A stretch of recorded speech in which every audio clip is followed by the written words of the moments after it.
తెలంగాణ యువ క్రికెటర్ల కలలను సాకారం చేసే దిశగా హైదరాబాద్ క్రికెట్ అసోసియేషన్ అడుగులు వేస్తోంది. ప్రతిష్టాత్మకంగా నిర్వహించ తలపెట్టిన తెలంగాణ క్రికెట్ లీగ్ కు భారత క్రికెట్ నియంత్రణ మండలి అధికారికంగా గ్రీన్ సిగ్నల్ ఇచ్చింది. గతంలో తమిళనాడు, కర్ణాటక రాష్ట్రాల్లో విజయవంతమైన లీగ్ల తరహాలోనే తెలంగాణలో కూడా ప్రతిభావంతులైన ఆటగాళ్లను వెలుగులోకి తీసుకురావడమే ఈ టోర్నీ ప్రధాన ఉద్దేశం.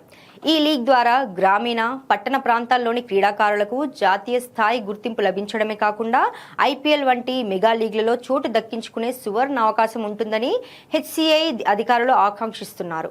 తెలంగాణ గడ్డపై క్రికెట్ క్రేజ్ ను మరింత పెంచుతూ ప్రతిభ ఉన్న ప్రతి పేద క్రీడాకారుడికి ఈ లీగ్ ఒక నిచ్చెనలా ఉపయోగపడనుంది.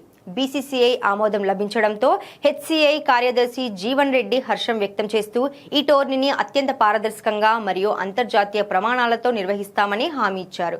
ఫ్లడ్ లైట్ల వెలుతురులో జరిగే ఈ మ్యాచ్లు యువ క్రికెటర్లకు ఒత్తిడిని అధిగమించే అనుభవాన్ని ఇస్తాయని, మహ్మద్ సిరాజ్ వంటి మరికొంతమంది స్టార్ ఆటగాళ్లు రాష్ట్రం నుంచి తయారవుతారని వారు భావిస్తున్నారు.